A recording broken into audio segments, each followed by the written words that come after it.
आज के इस कार्यक्रम के मुख्य आयोजक सबका दल यूनाइटेड के राष्ट्रीय अध्यक्ष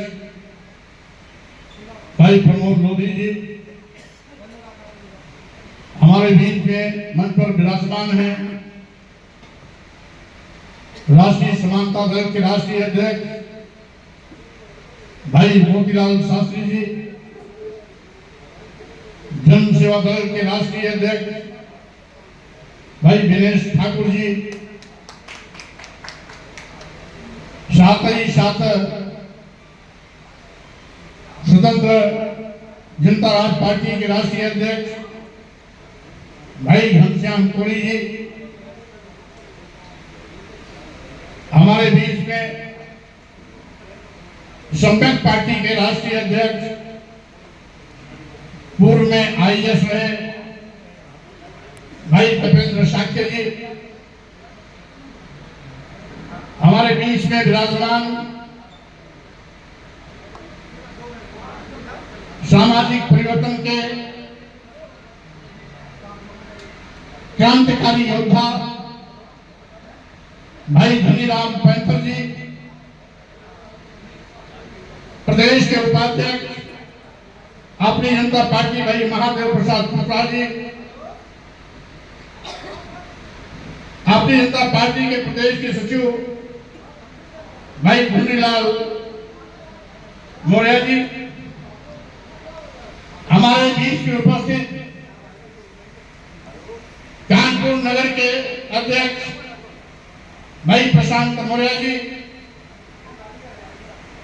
कानपुर नगर ग्रामीण के अध्यक्ष भाई रामराज मौर्य जी, कानपुर देहात के अध्यक्ष भाई शिवम गौतम जी, उन्नाव के जिला अध्यक्ष भाई संदीप कुशवाहा जी,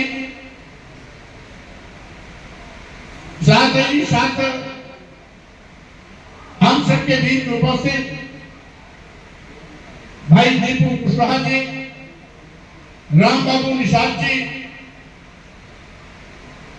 पूर्व में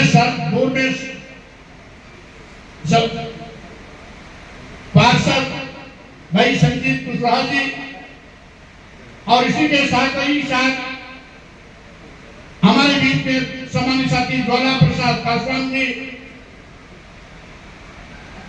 कार्यक्रम का संचालन कर रहे भाई अवनीश लोधी जी, सभी घटक दलों के सम्मानित आज बेतहाशा बड़े पैमाने पर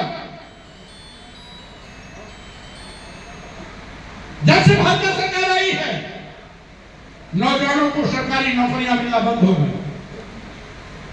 करोड़ों नौजवान बेरोजगार हो गया, रोटी गिराने पड़े हैं, महंगाई से आम लोगों का जीना दुर्भर हो गया। गरीबी का ये है कि 80 करोड़ लोग 5 किलो 10 किलो चावल पर जिंदगी बिताने में मजबूर है।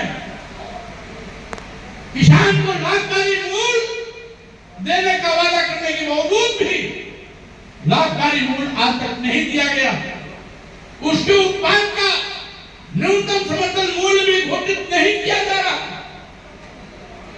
आज किसानों पर खाद मांगने पर लाखों भाजी जा रही है और उसका हरा भरी भरी फसल छुट्टा जानवर चौपट कर दे रहा है। सरकार को उसकी चिंता नहीं है, सरकार को चिंता है कि मोदी जी की माता जी को गाली क्यों दिया। यानी इतनी बड़ी पार्टी अपना कहते अंतरराष्ट्रीय सबसे बड़ी पार्टी, उसके पास कोई मुद्दा नहीं है। मुद्दा यह है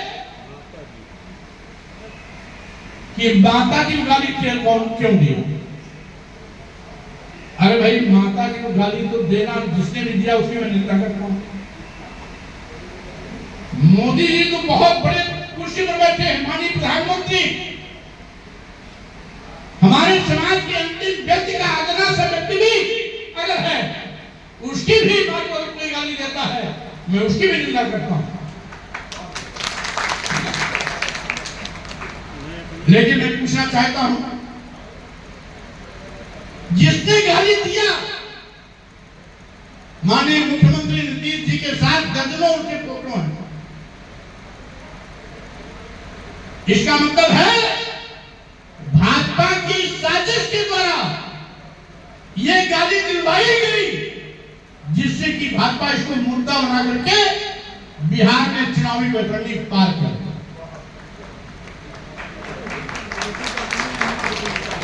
और रोना किस बात का? बिहार में धरना दे रहे थे, बंद का आह्वान किया।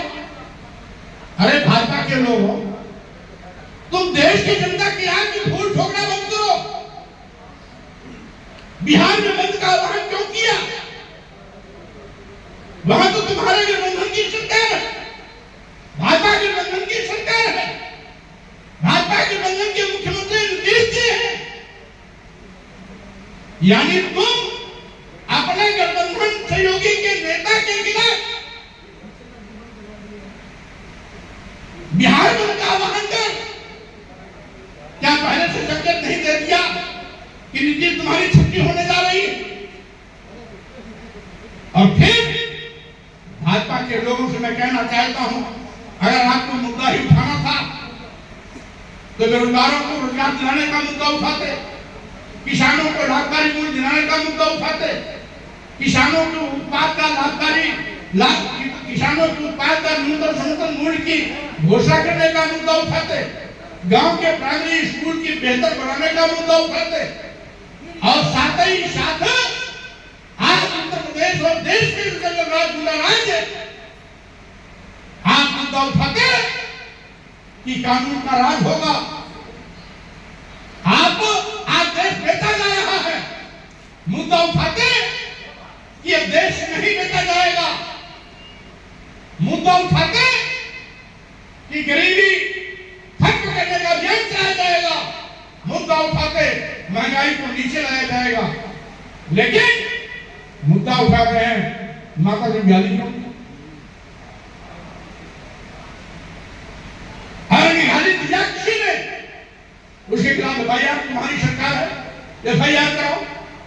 कानून इसीलिए बना है, अगर कोई गाली देता है, अपमान करता है, कोई आप पर चाकू चलाता है, तलवार चलाता है, उसके खिलाफ एफआईआर कराओ। आपकी सरकार है, आप तो रोना रो रहे हो, विपक्ष रोना रो, तो बात समझ में आती है। आप सत्ता में हो और अपनी सरकार के खिलाफ आप बिहार बंद का आह्वान, जो अनुसूचित जात अनुसूचित जनजात के इंप्रेशन कंपोनेंट प्लान के धन के तहत बनाए गए थे, अंबेडकर नगर, कन्नौज, जालौर और सहारनपुर में भारत सरकार के निर्देश पर अनुसूचित जाति जनजाति के छात्रों को इन चारों कॉलेजों में 70% का आरक्षण था। भाजपा आरक्षण के इशारे पर इस आरक्षण व्यवस्था को भी खत्म करने के लिए हाई कोर्ट में रिट दिलवा दी गई है, जबकि 2005-06 में प्लानिंग डिपार्टमेंट भारत सरकार ने एक योजना दिया था राज्य सरकारों को कि राज्य सरकारें अनुसूचित जाति अनुसूचित जनजाति के मात्रा के बजट का धन जो आवंटित किया गया है, जिसको फिशर कंपोनेंट प्लान कहा जाता है, उस धन से इन कॉलेजों का निर्माण कराने में यदि 70% धन आवंटित करते हैं तो ऐसे कॉलेजों में पढ़ने वाले अनुसूचित जाति जनजाति के बच्चों को 70% की आरक्षण की सुविधा मिलेगी। इसी आदेश के क्रम में इस फिशर कंपोनेंट प्लान योजना के तहत 4 मेडिकल कॉलेज बनाए गए। 2009 में बजट का 70% स्पेशल कंपोनेंट प्लान का 70% धन भी इसके लिए आवंटित किया गया था। और जब कॉलेज का संचालन शुरू हुआ तब से लेकर के आज तक 70% SC/ST स्टूडेंट्स को भारत सरकार के निर्देश में आरक्षण की भी सुविधा मिलती रही। 15% बैकवर्ड क्लास के लिए और 15% सामान्य वर्ग के लिए इन 4 मेडिकल कॉलेजों में व्यवस्था थी, क्योंकि इस पूरे विद्यालय का निर्माण ही स्पेशल कंपोनेंट प्लान की योजना के तहत बनाया गया था और ये प्लानिंग डिपार्टमेंट भारत सरकार की योजना थी। लेकिन आरएसएस और भाजपा ने अपने किसी गुर्गे के द्वारा रिट दाखिल करा करके इस आरक्षण को भी खत्म करने की तैयारी कर चुकी है। अनुसूचित जात अनुसूचित जनजाति का आरक्षण जो भारतीय संविधान के अनुच्छेद 15(4)(16) के तहत दिया गया, उसे पहले ही शून्य प्रभावित कर दिया गया। अनुच्छेद 340 के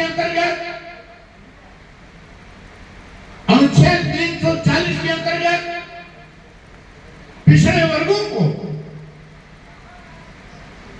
कमीशन गठन करने के बाद जहां 54% आरक्षण दिया जाना चाहिए था, उसके सापेक्ष मात्र 27% आरक्षण दिया गया। लेकिन ये भाजपा सरकार उस 27% आरक्षण को भी शून्य और निष्प्रभावी कर दिया है। जब से भाजपा सरकार बनी है, हमने इनके टॉप टू बॉटम शुरू से लेके अब तक के जहां भी सरकारी भर्ती की विज्ञापन निकले हैं, उन विज्ञापनों का रिकॉर्ड हमारे पास है।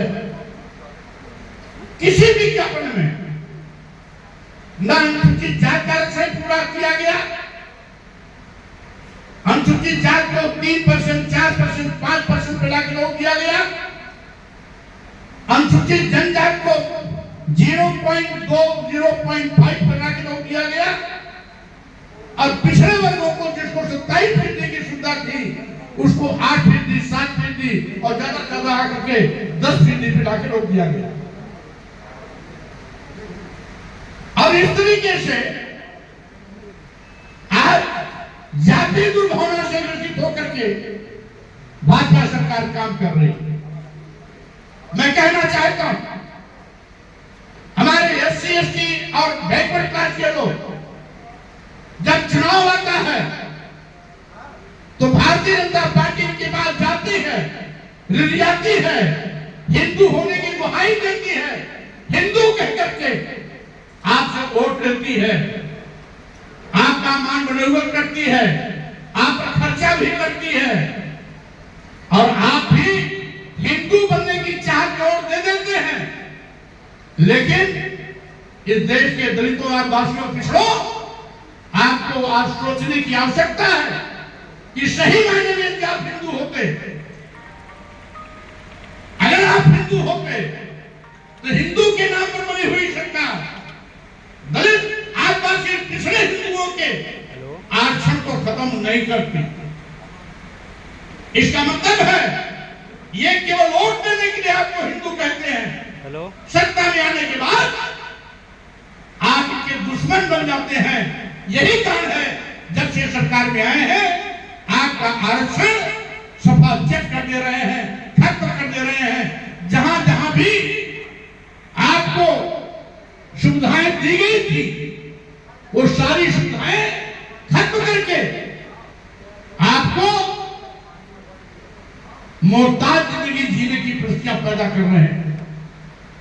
वैसे भी भारतीय संविधान निर्माता बाबा साहब डॉक्टर अम्बेडकर ने हजारों साल से लुटे पिटे, वंचित, धन धरती, शिक्षा, सम्मान से दूर रखा गया इस समाज को प्रतिनिधित्व मिले, इसीलिए उन्होंने आरक्षण की व्यवस्था की थी। दलितों, आदिवासियों, पिछड़ों के नौजवानों में प्रतिभा की कमी नहीं है। आज जो कोई परीक्षा होती है, कंपटीशन की परीक्षा हो, विश्वविद्यालयों में प्रवेश की परीक्षा हो, SC ST OBC general merit से ज्यादा अंक लेकर के अपनी प्रतिभा का लोहा भी बनवाते हैं। लेकिन जातीय दुर्भावना से ग्रसित होकर भाजपा सरकार एससी एसटी ओबीसी के लोगों को सामान्य मेरिट से ज्यादा अंक आने के बावजूद भी नॉट फाउंड सुटेबल कह करके आपको बाहर का रास्ता दिखा दिया जाता है। साथियों में भेदभाव क्यों? सही मायने में अगर हम हिंदू हैं तो हिंदू के नाम पर बनी सरकार हमारे साथ भेदभाव क्यों कर रही है? अगर भेदभाव कर रही है तो इसका मतलब है ये हमें हिंदू मानती नहीं है, वोट लेने के लालच में हमें हिंदू कहती है। इसलिए आपको सावधान रहना चाहिए। दूसरी चीज, अभी हमारे भाई प्रमोद लोधी जी गिना रहे थे कि लोधी समाज के नौजवानों की फला फला जगह हत्या हो। साथियों, आज केवल लोधी समाज पर ही ये कहर नहीं बर्पा हो रहा, जितने भी जात जनजात पिछड़े वर्ग के लोग हैं, किसी भी कौम के हो, अगर वो एससी एसटी ओबीसी है तो वो खरपतवार की तरह काटे जा रहे हैं, उजाड़े जा रहे हैं। अभी परसों मेरे पास टेलीफोन आया, एक शक्तिया समाज की मैनपुरी में हत्या हो गई। परिवार के लोग लाख कोशिश किए कि इसका हत्या का मुकदमा दर्ज किया जाए, उसको दुर्घटना दिखा रहे हैं। उसी मैनपुरी में जब मेरा बैठा उस दिन कार्यक्रम था लोक मोर्चा का, तो भाई प्रमोद लोधी जी नहीं, तत्काल सोशल मीडिया पर चल रही खबर को देखकर मुझे अवगत आया कि दिन दहाड़े एक राजपूत नौजवान को गोली मार दिया गया। इसी आपके कानपुर नगर देहात में एससी एसटी ओबीसी की तमाम बेटियों के साथ दुराचार बलात्कार की घटनाएं घटित हुई।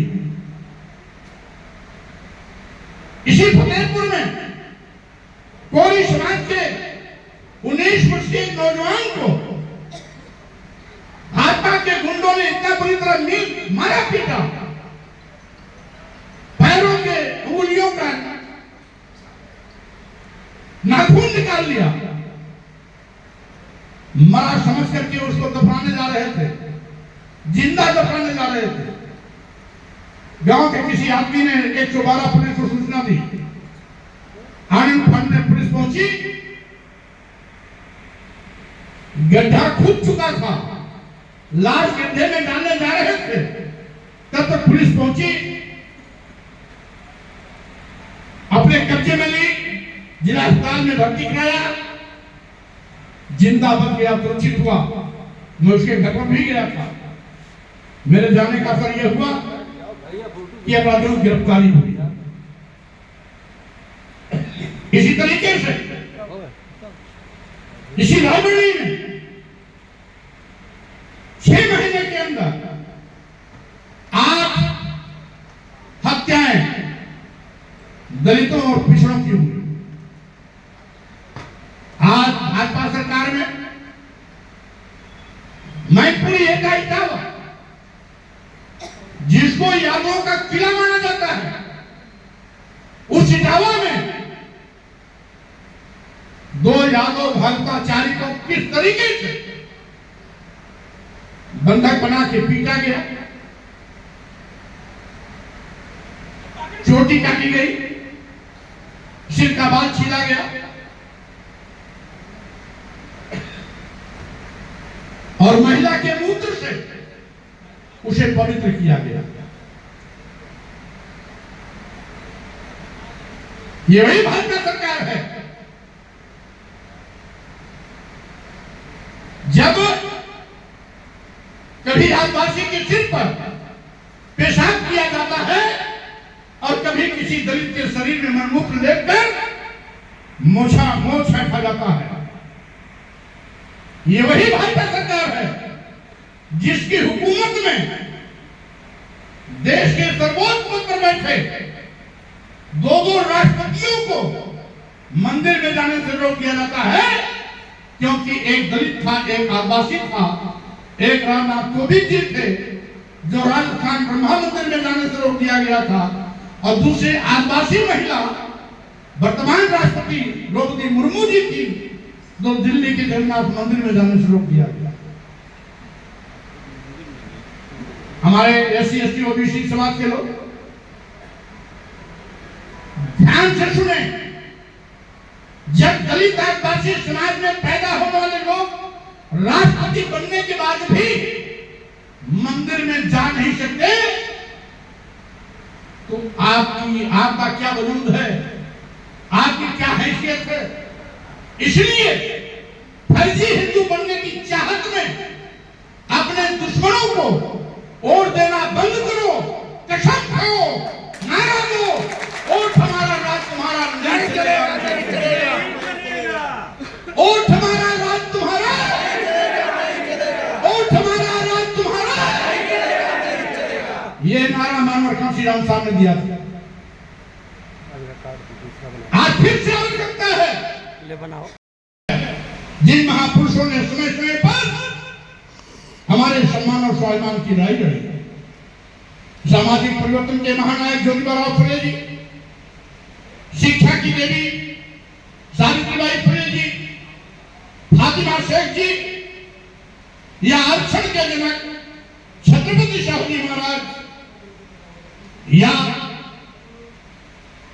भारतीय संविधान निर्माता परम पूज्य बाबा साहब डॉक्टर अम्बेडकर, पेरियार स्वामी नाईक नारायण गुरु, शब्द गाड़गे महामना रामस्वरूप वर्मा जी, पेरियार अजय सिंह यादव जी, बिहार के लेनिन बाबू जगदेव प्रसाद कुशवाहा जी, या सामाजिक परिवर्तन के महानायक मानव कांसी राम जी के रास्ते पर चल करके अपने सम्मान स्वाभिमान की लड़ाई और पर्चे को लहराना पड़ेगा, सत्ता हथियाना पड़ेगा। 2027 में लोक मोर्चा की सरकार बनाने का संकल्प लेना पड़ेगा। इस हफ्ते के साथ जिंदाबाद जिंदाबाद। आज साथियों, पूरे उत्तर प्रदेश में मेरे पास तो सारे आंकड़े, पूरे उत्तर प्रदेश के हर जिले के आंकड़े हैं जहां दलितों आदिवासियों पिछड़ों को गाजर मूली की तरह काटा जा रहा है। और एक चीज और मैं आपसे कहना चाहता हूं, आप जानते हैं बाबा साहब डॉक्टर अम्बेडकर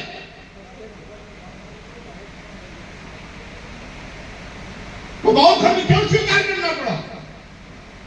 इसीलिए कि कदम कदम पर उनके साथ भेदभाव किया गया। बाबा साहब डॉक्टर अम्बेडकर दुनिया के सबसे बड़े विद्वान होने के बावजूद भी कदम कदम पर जाति पान के कड़वे घूट पीने के मजबूर किए गए, छुआछूत भेदभाव का शिकार बनाया गया, और इसीलिए परेशान होकर पीड़ित होकर के उन्होंने कहा मैं हिंदू धर्म में पैदा हो गया, मेरे बस में नहीं था, लेकिन मैं हिंदू होकर नहीं मरूंगा, ये मेरे बस में है। और 1956 में नागपुर की दीक्षा भूमि पर बाबा साहब डॉक्टर अम्बेडकर ने बौद्ध धर्म ग्रहण किया।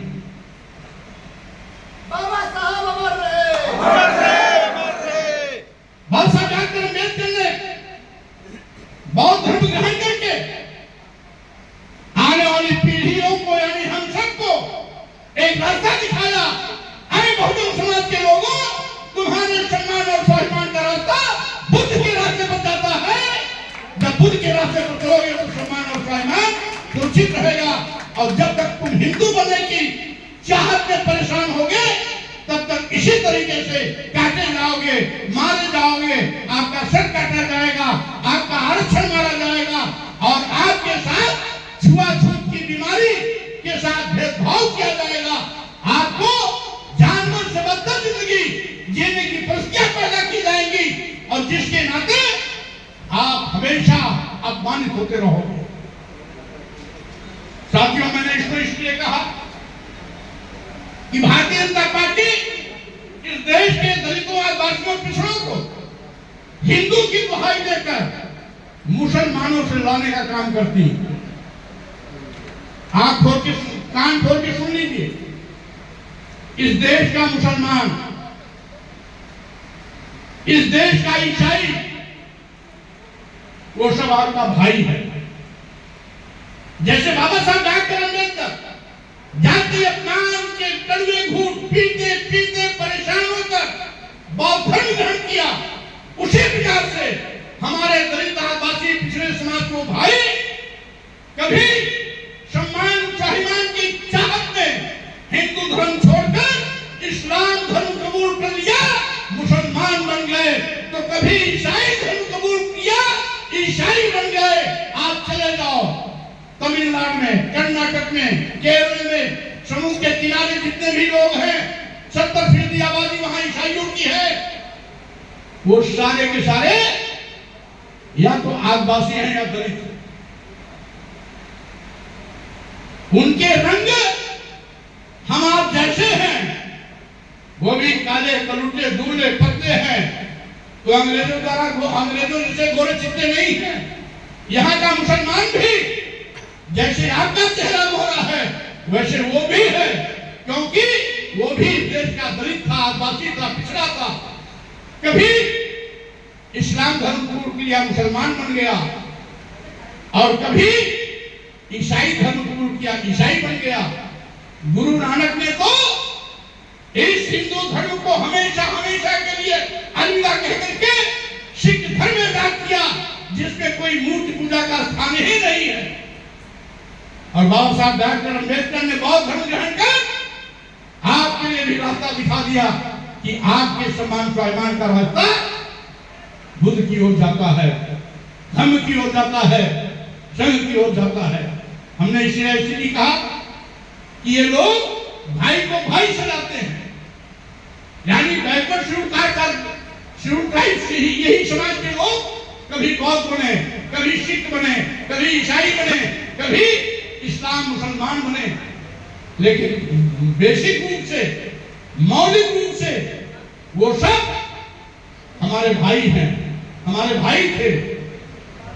केवल धर्म बदल देने से वो हमारे दुश्मन नहीं हो गए। बाबा साहब डॉक्टर अम्बेडकर दलित समाज में पैदा हुए, बौद्ध बनने से वो हमसे अलग नहीं हो गए। इसी प्रकार से हमारा भाई कभी सम्मान स्वाभिमान की चाहत में जात पात, छुआछूत, ऊंच नीच, भेदभाव से बचने के लिए कभी इस्लाम धर्म किया, मुसलमान बन गया, कोई ईसाई धर्म कबूल किया, ईसाई बन गया। गुरु नानक ने सिख धर्म का इबादत किया, जो उनके साथ खड़े हुए वो सिख बन गए, और तमाम ऐसे साथी इस जात पात, छुआछूत, ऊंच नीच से बचने के लिए बौद्ध धर्म समय समय पर ग्रहण कर लिया, वो बौद्ध बन गए। लेकिन मौलिक रूप से ये सब एक है। सावधान रहिए, चंद चतुर लोग भाई को भाई चलाते हैं, सावधान रहिए। और यही नहीं, आज मैं कहना चाहता हूं, लगातार आपके हकों के साथ डकैती डाली जा रही है, हकों पर डकैती डाली जा रही है, आपके साथ अन्याय हो रहा है, जुल्म अत्याचार हो रहा है, और हम हिंदू बनने की शान में ऐसे रहते हैं। आपकी सरकारी नौकरियां छिन रही हैं, नॉट फाउंड सुटेबल कह करके आपको बाहर का रास्ता दिखाया जा रहा है, नौकरी से दूर किया जा रहा है, पढ़ाई से दूर किया जा रहा है। अभी 27,764 स्कूल बंद करने की तैयारी थी, यद्यपि रोक दिया गया, लेकिन अभी भी एक सुप्रीम कोर्ट का निर्णय आया 3 दिन पहले। क्या जानते हैं कि जो भी अध्यापक पढ़ा रहे हैं, अगर 2 साल के अंदर टेट की परीक्षा नहीं पास करते तो उनको नौकरी से इस्तीफा देना पड़ेगा या उनको नौकरी से निकाल दिया जाएगा। अब टेट लागू हुआ है 7-8 के बाद। अब जो 7-8 के बाद टीचर बने हैं, उस समय न टेट था न फेट था, उसमें कुछ नहीं था। उसमें बीटीसी, एलटी या बीएड करके जो भी आते थे वो अध्यापक बन जाते थे। ऐसा क्यों किया जा रहा है? इसलिए कि आप इतने गरीब बन जाओ, इतने मोहताज बन जाओ, लाचार बन जाओ कि आप भी 5 किलो 10 किलो चावल की लाइन में कतार लगा के खड़े हो गए। ताजुब है, ये भारत जो कभी सोने की चिड़िया कहलाता था, दूध दही की नदियां बहती थी, आज भारत में 140 करोड़ की आबादी में 80 करोड़ लोगों की जिंदगी 5 किलो 10 किलो चावल पे आके अटक गई। आगे सोचिए, वो 80 करोड़ परिवार को 5 किलो 10 किलो चावल पर अपनी जिंदगी बिता रहे हैं। क्या वो अपने बच्चों को कभी IAS, IPS, doctor, engineer, advocate, professor, वैज्ञानिक बनाने का सपना देख सकते हैं क्या? क्या ऐसे 80 करोड़ परिवार अपने बेटे बेटी को विश्वविद्यालय पढ़ाने का सपना देख सकते हैं क्या? नहीं। लेकिन फिर भी हम पागल हैं और ऐसे लोगों को दूध पिला रहे हैं जो सांप बन करके हमको डस रहा है।